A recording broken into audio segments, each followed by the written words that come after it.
Hey, I'm training to be a championship cuber and documenting the process. If you're new here, every single week I make a training plan for exactly how I'm going to practice cubing, log everything I do in a spreadsheet, then make a video like this to go over how I trained and what I'm going to improve the next week. My ultimate goal is to make the final round at a major championship sometime between now and the end of 2031. My plan for today is to go over what I did last week, including experimenting with a few different methods and getting a lot of really good times. I'm going to talk about a concept that I call the dip, which I got from the business world, but is super applicable to the next stage of my cubing journey, and then go over my practice plan for next week. The next competition on my schedule is Agora Winter 2026. It's in about a month, and I'm only really doing 2x2 and 3x3 there, and I don't care about 2x2 at all. So what did I do last week? Well, my routine was to do some down solves and 2 look F2L drills on 3x3 each day, and then do a whole bunch of solves. I really did not care about big cubes, and I really didn't adhere to these drills very much either. Almost all my practice time was dedicated to solves. Some really, really good times this week. I got my first sub 10 average of 100, and I've gotten a few of those now. And once I'm warmed up, I'm very consistently like mid 9. So I'm finding that now it takes me about 15 to 25 minutes of warm-up solves before I get to the point where I am actually able to consistently look ahead, turn well, etc. Whereas about a month ago, it would take me like 10 minutes to warm up. I think because my look ahead and mental awareness is getting higher when I'm completely in the zone, it takes me longer to get there. Kind of like how when you get stronger in the gym, it takes you more warm-up time to get your body ready to lift the heaviest weight, because that heavy weight is more damaging for your body. Even if you're stronger at your peak, it takes more warm-up time to get there. But it is super, super exciting to finally be below the sub 10 barrier. I would officially call myself sub 10 at home now. And what's really cool is, 11 weeks ago now, I started practicing and I was getting 13-second averages of 100 11 weeks ago. So I've gone from mid 12 realistically was my starting point down to now sub 10. And I can see the path forward for sure. So I would say that's very good progress for the last 11 weeks. Now, there's this really big chunk of my time this week where I messed around with the RU method. And I want to talk about RU for a second. Actually, first I need to talk about big cubes. My plan for right now is to completely ignore them because the next stage of my training is going to be almost entirely focused on 3x3. And I have to make big progress in one event, then pick something else back up and focus on it. And I think that the 45 minutes a day I would have to devote to various big cubes of structured training to roughly maintain my current skill level isn't worth it. Instead, I should just focus on one event. In that vein, unfortunately, the 6x6 time that I got a couple weeks ago at my last competition, the 125, turned out to be a timer malfunction, which was really, really depressing, but it's okay. I'll grind 6x6 and in a year or a year and a half, I'll probably be officially at that mean and it'll be great. But for right now, I just have to live with not having a sub 2 mean on my profile because my mean from both rounds of the competition got removed because the results committee basically decided, since your timer malfunctioned, we're gonna DNS the solve. And then that means that the entire average of 3 solves also will get disqualified, which means you didn't actually make the final, which means all those solves get disqualified. So not great, but it is what it is. I will be back with a vengeance later, just not yet. 3x3 is the current focus. So I tried the RU method this week. Somebody in my online community was like, hey, why doesn't Brandon use RU? And I was like, honestly, I've thought about it, but I haven't given it serious thought, deeply. And the argument for why I should try RU is basically that it has a low move count compared to CFOP, and it's more intuitively based solutions. Therefore, it might suit me better on 3x3. As I thought about this, I basically came up with 4 factors for what would make a method good. The amount of moves you do, the ergonomics of those moves, how easy is it to perform them quickly, can I use this 3x3 method on big cubes matters to me a lot, and how practical is it for me to learn the method? There are some methods like APB that theoretically might be better than CFOP or ZB, maybe, or RU, but nobody is good at them. So there's no proven system for me to follow. I couldn't easily get coaching on it. So those were my 4 factors for what method should I use. And if you compare RU with full ZB, being able to orient your last layer and then do one alg to finish the puzzle, full ZB is barely less efficient than Roux, at least according to the All-Knowing Speed Solving wiki. I talked to a few much more dedicated Roux solvers, and you could theoretically push Roux like 7 or 8 moves more efficient than this if you wanted to, using like really advanced alg sets and such, but practically, I don't know that I would ever get to that point because nobody has really done it. But when you factor in everything, move count is not actually all that in favor of Roux versus learning full ZB, which I didn't realize when I was first thinking about this. The ergonomics of full ZB are so much better than Roux. Not having to deal with M moves and having much more intuitive solutions for F2L makes full ZB a significantly more viable method. Roux is very difficult to use on big cubes. There are 2 big reasons for that. One of them is choosing when to do OLL parity on 4x4 and 6x6. You have to be able to track all your edge orientation, including some very difficult blind spots on the bottom of the cube. And that was very frustrating for me. It'd be learnable, but it's hard. And the other thing is that you have to do lots of M moves, which is also not easy at all on big cubes. I think there's only one person in the top 100, Dwayne Ramos, who is able to use Roux on big cubes. So that makes it scary to think about competing at a world-class level in big cubes using Roux. And then the last thing is there are way more people who have developed full ZB than have developed high-level Roux. Like I have Timon's course on Cubing GG, and he goes over every finger trick for all of his ZBLL algorithms. So useful. There are tons of trainers for ZB and ZBLL algorithms. There are a whole bunch of coaches and people I can reach out to help me learn it. There are very few who have developed Roux to that degree and can teach it. So when you factor all these reasons together, I think even though I messed around with Roux for a few hours this week and thought it was kind of fun, I don't think it's the long-term play. I think the long-term play is for me to learn full ZB. And I think the time is now to start learning those algorithms. I know I only have barely cracked the sub 10 barrier, but my goal is to be as fast as possible in 4 or 5 years. And the sooner I can learn the algorithms, the longer I can give them to really sink into my muscle memory.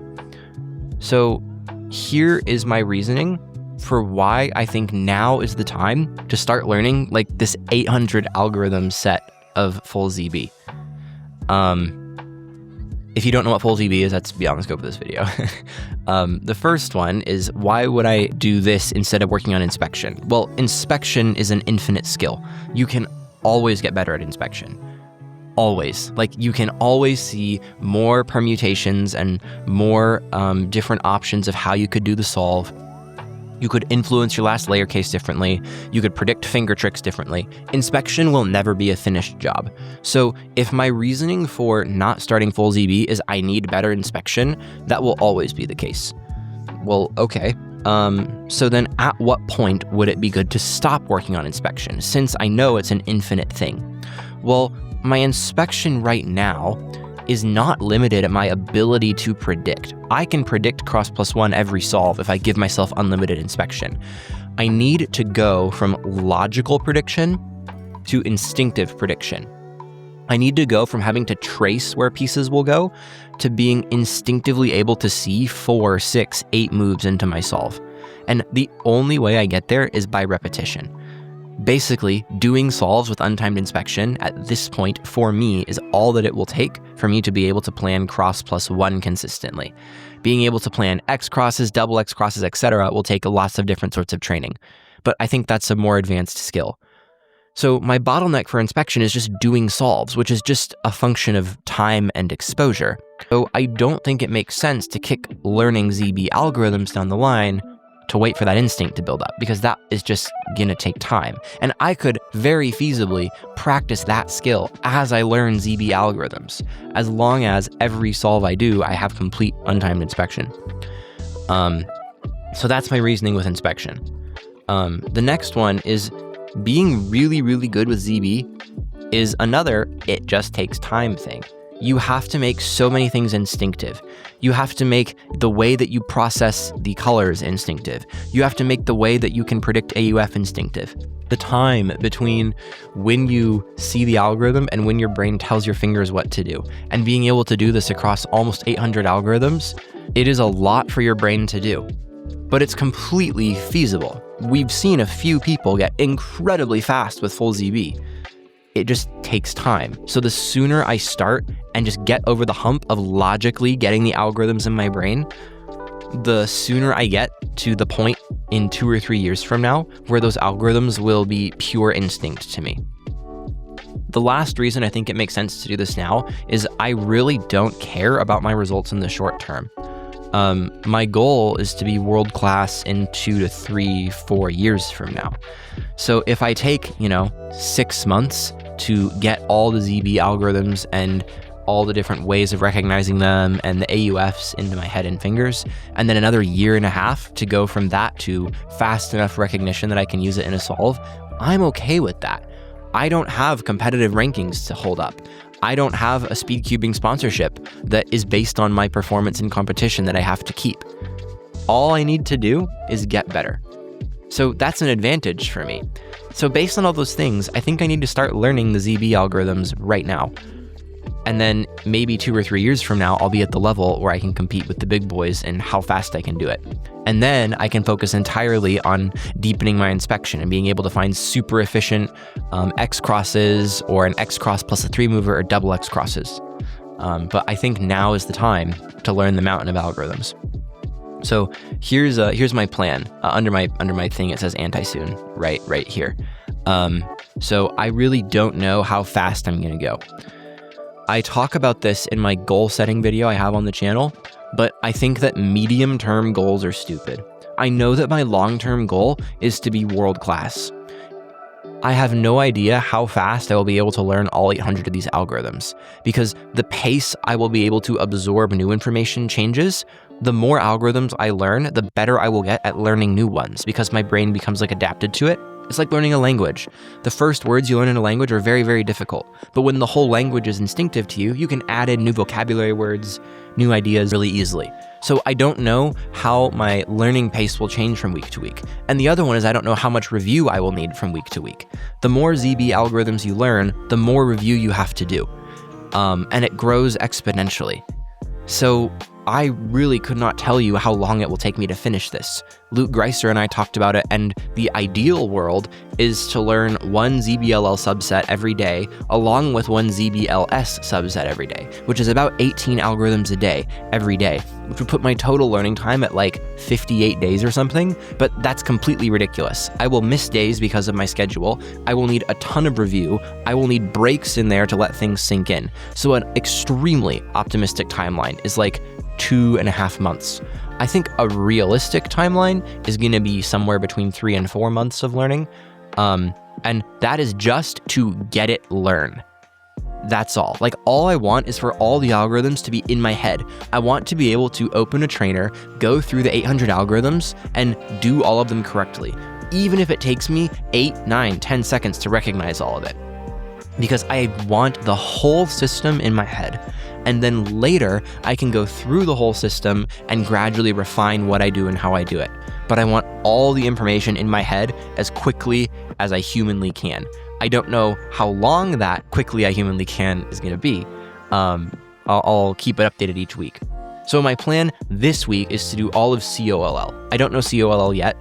I started working on it on Saturday, and I'm recording this on Monday morning, and I have done U, T, and H, and have those all pretty much on lock. It takes me 2 seconds to recognize a lot of them, but it is what it is. So I'm going to finish COLL this week, and that's my goal for now.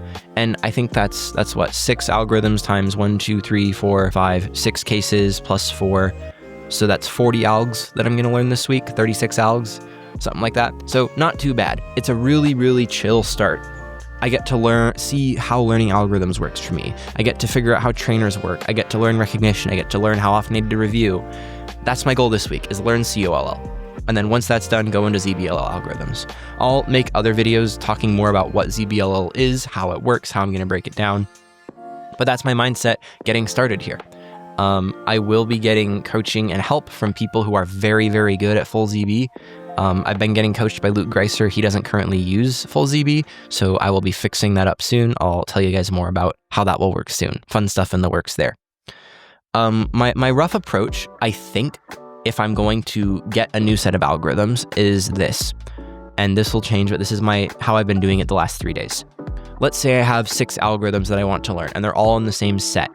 It's all of the ones with the same corner permutation, or it's all the ones that are kind of in the same family if you're doing OLL. First thing I want to do is roughly learn each alg in the subset. So I will open the document of algorithms and just execute each one, kind of learn, okay, so for this case, I do about this. For this case, I do about this. I can absorb that in like 10 minutes for the 6 algorithms of a COLL set, because I'm familiar with how the algs work and how to recognize. Then I'm going to go through all those algs in order 2 to 3 times. Just, okay, here's what each of them is roughly. Here's about how I'm going to finger trick it and recognize it. Now I'm just going to do all of them. I have the most rudimentary understanding of those algorithms in my head now. Then I'm going to cycle through all of them in an algorithm trainer. I'm going to get a subset of 6 algorithms in a trainer, and I'm going to go through all 6 of them and then do it again and again and again for like 10 minutes. And by the end of that 10 minutes, it'll be clear what the hard cases are of that subset of 6 to 12 algorithms. So I'll mark those hard cases somehow. Then here's the key. I have to switch to a different subset of algorithms and review that for a few minutes. I have to get my brain out of the current set I'm doing and into a different one, then come back to the current one and swap back and forth every few minutes until the current set of algorithms is roughly learned. Then keep coming back to it at least twice a day to review for a week. So my ideal is to do this in the morning. So once I'm done recording this video, I'm going to go and learn L for COLL. And then this afternoon, I'm going to do the review for it. Let me explain this 5-minute switching back and forth. Here are all my principles that I have right now for how to learn a big alg set. And I'll change and update this as I learn more, and I'll make a full tutorial video as I do this or once I'm done with it, with how to learn algorithms well. But the first principle is doing anything that it takes to learn everything quickly. I do not want to be at a place where I have learned a small part of these algorithms, because then my brain is split between doing OLL PLL and doing ZBLL, or doing ZBLS algorithms I know and doing ZBLS algorithms that I don't know. I never want to be in that scenario. I always want to be doing the entire method that I'm using. So every solve, I want to be able to do the ZBLS algorithm and then the ZBLL algorithm. Even if recognition takes all day, I want to get the entire alg set in my brain as quickly as I can. I'm not going to sacrifice quality for speed. I need to learn proper finger tricks, optimal recognition, be able to predict AUF for everything. But I need to do whatever it takes to get the entire system in my head quickly. This isn't going to be something where I learn one set of ZBLL and then go 3 months and then learn the next one. This, number 3, is what I was talking about on the previous slide. My goal is to train for recall after absence, not recall while I'm in the zone. Analogy.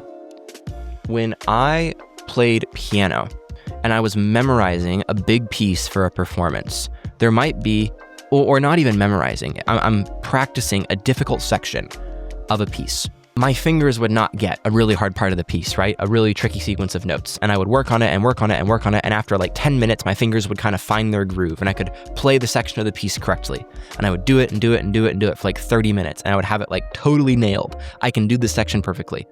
Then I would leave and come back 30 minutes later, sit down, and I would do it wrong. And it was really annoying because it's man, I had it perfect a little while ago, and I just came back to the piano, and if I practice for 5 or 10 minutes, my fingers find the rhythm again, but you have to kind of get yourself back into the zone. That's not helpful. My goal is if I sit down at a performance, having no warm-up, to be able to play it perfectly on the first try.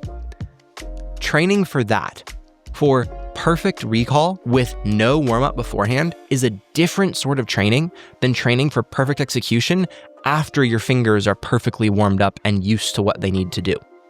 The way to train for that is by breaking up how long you've practiced each individual thing.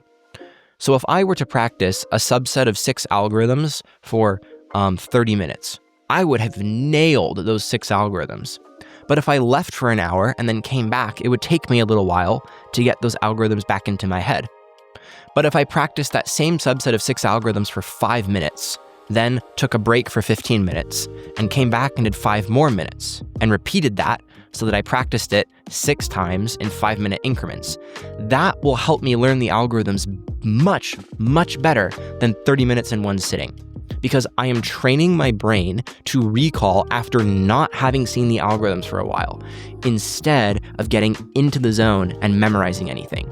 The most frustrating part about this is each individual time I sit down to practice, I feel like I am making less progress. There is less instant feedback that I am learning the algorithms quickly. But in the long run, I am more quickly going to get to the point where the recall is usable in a solve. So that's a principle that I'm applying from learning music that I think will also apply to algorithms. An additional principle that I just wanted to write down is to train multiple times a day. There is no universe in which 1 alg session a day will do the job. I need to have at least 2, ideally 3 sessions every day where I'm reviewing all my algorithms and adding new pieces in. An augmentation of that is to review all my algorithms within an hour of going to bed and almost first thing in the morning after I get up. I don't know the neuroscience behind this. I'm just kind of doing bro science at this point, but it sure feels like when you are completely focused on something when you go to bed and then you go right back to it when you wake up, it just like sinks in better. Learning these algorithms will be my life for the next 3 months. And obviously I still have some work I need to do to pay the bills, and I have, I'm married and it's Christmas season. There are things that will get in the way, but the vast majority of how I am structuring my life and what I will be working on is learning this alg set. So in that vein, this is something I'm just preaching to myself. As I learn algorithms, it feels like my brain is melting. It feels like my head is overheating because I'm learning new information and having to keep things separate that are really, really close to each other. That feeling of my brain melting is supposed to happen. That is a sign that the algorithms are sinking in. If this were easy, everybody would be doing it. The extremely hard, exhausting, melting brain feeling is part of this. When I feel it, embrace it. 2 ends. That's funny. Good work, Brandon. So this is another cool thing. So, Sean Yi, I'm sorry for butchering your name, is currently the best user of ZB in the world. And, you can see in this video right here, shoot, I've got it on speed up. You can see that he does a solve, and then he has his mom next to him scrambling his cubes for him so that all he has to do is do the solve and never has to break flow state. In this Tingman video, where is it? It's this part right here. He's doing this same drill. Right now, that's left him completely dumbfounded. It's so cool. Both of his parents are scrambling ZBLLs for him, and he's just cranking them out right here in front of them. It's totally nuts. All the fastest cubers, Timon, Felix, Maddie, they're all watching it just how is this real? And I think this video is a little bit sped up because I have a speed controller on my browser. But Timon is saying, this is way better than anybody will ever need except for him. My wife saw these videos of Jean Yi practicing and was like, I feel like you need to do this. So my wife is learning to scramble, and we have 2 to 3 hours a day on the calendar where she scrambles and I solve. I married well, everybody. I married very, very well. My wife is in full support of what I'm doing. She wants to help me become near the best in the world. She is I married an absolutely incredible woman, and I'm super thankful for her. And when she offered this and we tried it and it worked, my average number of solves per hour I can do goes up by 40%, which is insane. Now, this is with me doing a lot of inspection. She's slow at scrambling still because she's new, and I'm taking unlimited inspection. But I went from doing 60 solves an hour to doing something like 90 solves an hour, which is a really big bump. Some hours it's less, some hours it's substantially more. There's 2 reasons for that. One is she's saving me time because she's scrambling. The other is I stay locked in. I get distracted so easily. Every few solves, I'll get up and walk around, I'll go open a YouTube video. But when my wife is sitting next to me, I have one job. keep solving, keep solving, keep solving. So I get more reps in if she's doing this, which is huge. The second thing is I have to switch tasks less. I didn't realize how distracting having to scramble cubes is. You get really used to the motion of it, but when she's scrambling everything, I have one job. Inspect, look ahead, solve. Inspect, look ahead, solve. That's it. And it unlocks a crazy flow state that I didn't know you could get to. Doing it on a team is it's more fun. We are loving it so far. We have audiobooks we're going to listen to together while we practice, and it's so motivating to be on a team. Most people who practice cubing are kind of isolated as they do it, which is why competitions are fun. It's why I want to get online groups of people together going who can practice cubing together as accountability partners. But doing it next to my wife, I can go so much longer before I start to get tired. And the part I am the most excited about is doing this for ZB, because being able to remove the time in between algorithms and just focus on execute. It's going to be so incredibly helpful for me. We're still trying to figure out how to set this up. She's not quite fast enough at scrambling to keep up with how fast I execute. And I don't think she ever will be. Gang has to do it with both of his parents scrambling. So we'll figure that out. We still have to figure out what website she'll have and how to mark algorithms they get right and wrong. But I married well. We will see if this gives me a substantial competitive advantage, but I am beyond excited for seeing how this goes. The first 2 sessions we've done already have been amazing. So next I want to talk about this thing called the dip. This is from a book by Seth Godin called The Dip. But going into this full ZB grind, I am entering the dip. And I want to talk about it a bit because I think there will be mixed reactions to me wanting to learn full ZB. A lot of people saying I shouldn't do it. A lot of people saying now's not the time. But I'm pretty convinced that it is. And I wanted to expound on my reasoning and my mindset as I go through the process. The first thing about the dip is to know that the dip is coming. The dip is this part of the graph right here, where when you start putting effort into something, you start to see results right away. Results come quickly and easily. Oh wow, I just learned to solve the cube. Wow, I spent 10 hours learning F2L and I just dropped 30 seconds off my time. Wow, I learned 5 algorithms and I'm way faster. And it's really cool. Lots of results. You keep putting effort in though, and your results actually start to get worse for a while, because you start to enter into this phase that is the difference between beginners and true masters. It's the difference between playing around and getting good results and doing tons of work to build the foundation you need to be truly great on the other side. Any discipline worth doing has something like this that is long, hard, and gives you no results. But that period of lots of work with no results is the filter between beginners and masters, between hobbyists and committed people. This happens in fitness, where people will grind for a super long time with no visible change to their body, and then they will go through a quick phase of cutting off the fat that's been covering their muscle, and it's wow, you were getting results that whole time. Or in business, where somebody will work for years and years making no money from their company, and then all of a sudden they get to this up part of the dip and results just start to pour onto them because they spent years pouring in effort laying the foundation for their business to grow later. This happens in sports, where you're going to train for years, learning techniques, improving your fundamentals, and then after lots and lots of doing that, you have all the pieces you need to be really good at football or to be an expert martial artist. I'm entering that dip in cubing. I need to expect that for the next couple of years, I will not have results. For the next couple of years, I will be training for hours a day with the whole brain is melting, this is hard feeling. But that's okay. That's the point. That is the filter between beginners and masters.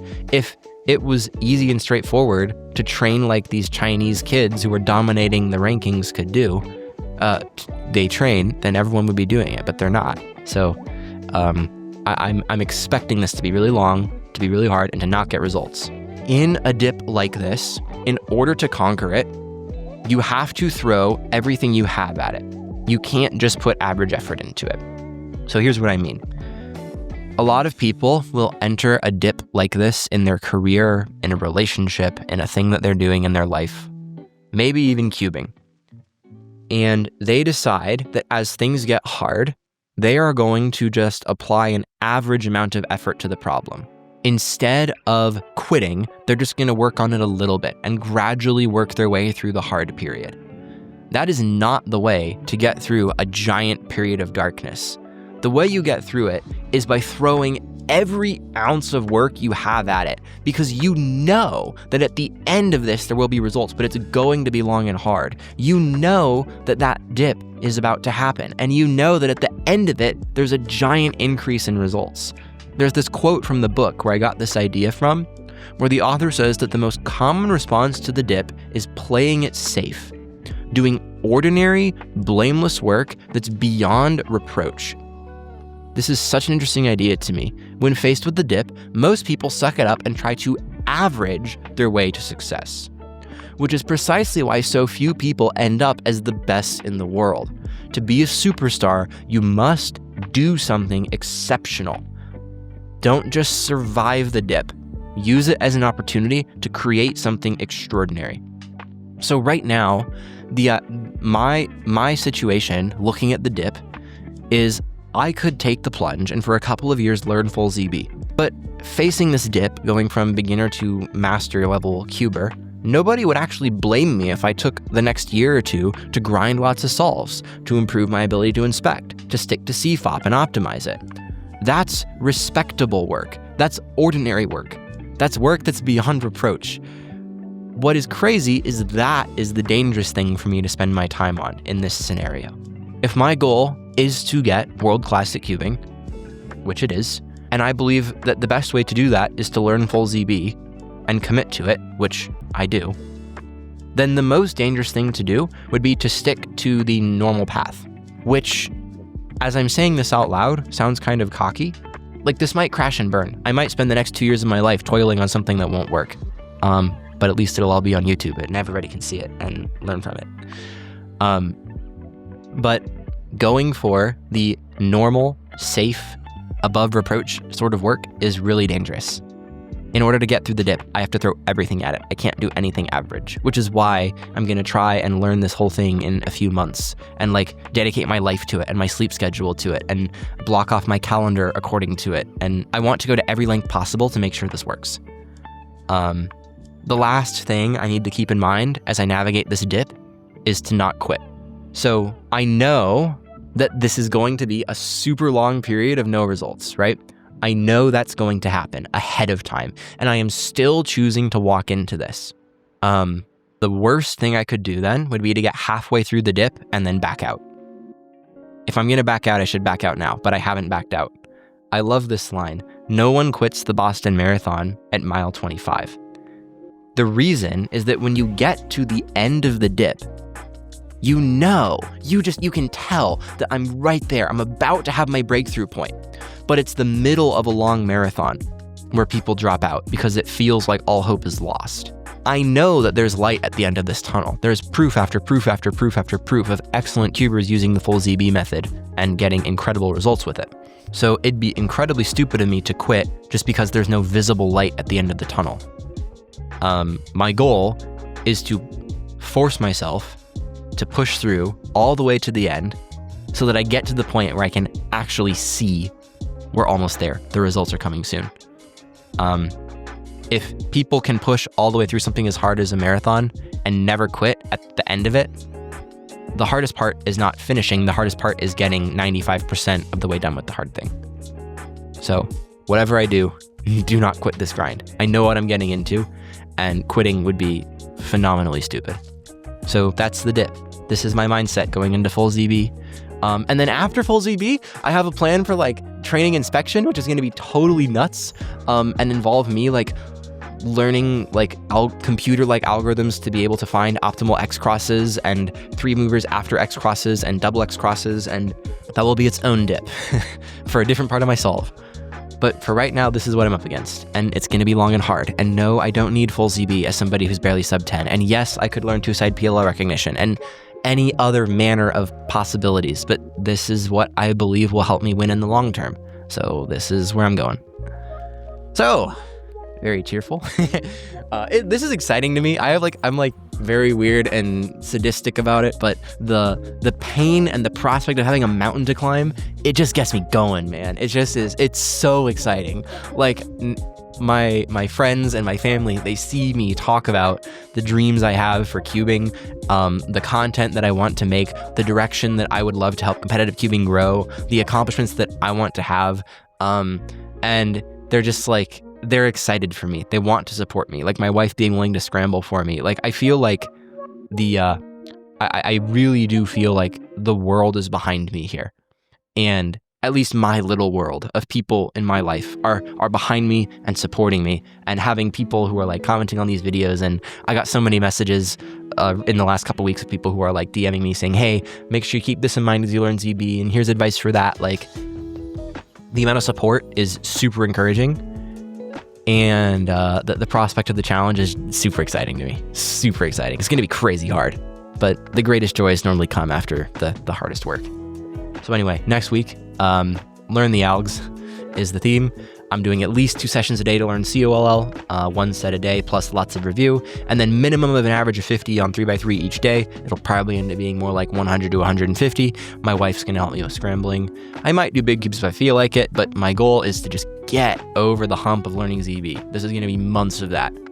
I'll come back to big cubes once I know ZB, but I'm really not gonna think about it at all. Till then, long-term investment. So, yeah, that's all I got.